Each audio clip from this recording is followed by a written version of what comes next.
What's up, everyone? Today, I'm showing you exactly how to farm exploration points, or EP, super fast and where wins meet. If you want to max out your map completion, unlock all those sweet rewards, and basically become a parkour master zipping across the world, you're in the right place. I've got the fastest route, and some clutch tips that will save you a ton of time. Let's get right into it. First, let's do a quick numbers breakdown so you know what's worth your time. Boundary stones give a whopping 50 EP each.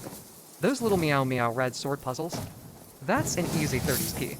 Treasure chests give anywhere from 3 to 20 EP depending on their size. NPC minigames and small quests usually grant about 10 EP or more. Clearing an outpost for the first time gives you 20 EP. First-time campaign boss clears are a massive 100 EP, and world bosses give 50. Side quests and exploration quests can be huge, sometimes over 100 EP. And finally, oddities give 3 EP each, which doesn't sound like much, but trust me, they add up. So, with that in mind, here is the fastest, most efficient route to farm these points. Your number one priority should be to unlock all the boundary stones. Seriously, drop everything and do this first. They give you a massive 50 EP each, and most of them are available right from the start. Just run through your current region, activate every single one you see, and unlock the fast travel network. This immediately speeds up the rest of your farming run and is the foundation for everything else. It only takes a few minutes per region if you know the general paths. Next, as you're traveling between those boundary stones, you need to sweep up all the meow meow red sword puzzles. These things are gold. They're quick, often taking less than a minute to solve, and grant you a clean 30 EP. Just keep an eye out for that red sword icon on your map or in the world. If you see it, stop and solve it. The EP per minute on these is just insane. The key here is to do them along your boundary stone route, so you are not wasting time backtracking.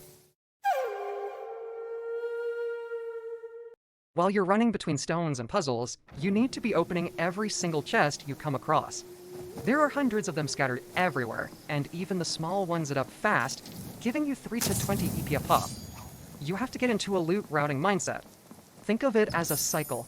Chest, puzzle, boundary stone. Repeat. Don't leave any free EP on the table. And on that same note, grab all the oddities you see on your way. I know 3 EP each sounds tiny, but they are almost always right on your path. It takes less than a second to pick one up, and over a full farming run, this free EP really starts to stack. Think of it as pocket change that eventually buys you a car. These tiny detours are absolutely worth it. When you arrive in a town or a hub area, take a moment to do the NPC minigames and other small activities. Things like the fishing contests, pitch pot, or music games are great.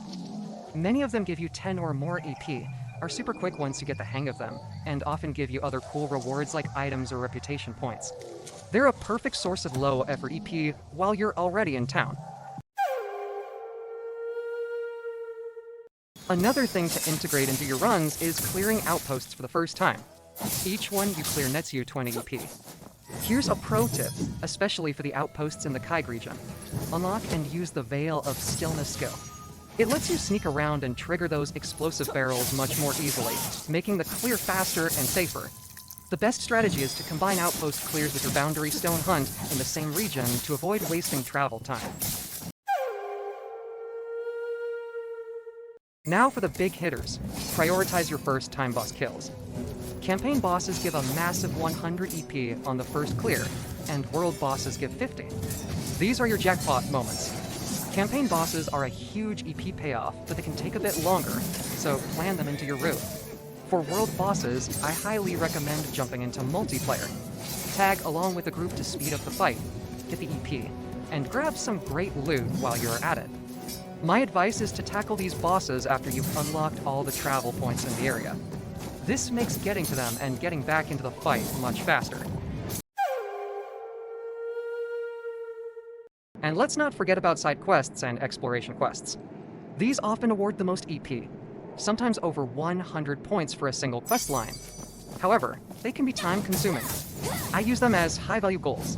When I need a big chunk of EP to hit the next next unlock. I'll chain a few side quests together in a region I've already cleared of chests and activities. It's a great way to cap off a farming session. Finally, don't neglect your main story quests. You will farm EP quickly just by doing these, but they are essential because they unlock new areas, which contain more chests, puzzles, and activities. The main quest is your key to unlocking more content that you can then farm for EP later on. Think of it as an investment in your future farming efficiency. Okay, let's wrap this up with some bonus efficiency tips. First, always plan a loop. Make a circular route through a region that hits boundary stones, chests, puzzles, and oddities with minimal backtracking. Second, unlock fast travel early. I can't stress this enough. It saves an unbelievable amount of time. Third, multitask. When you're in hub areas, knock out NPC minigames and outpost clears together. Fourth, use multiplayer for world bosses. It's faster, safer, and just more fun. And my last tip, use Veil of Stillness for tricky outposts. Sneak in, trigger the barrels, and get your EP quick.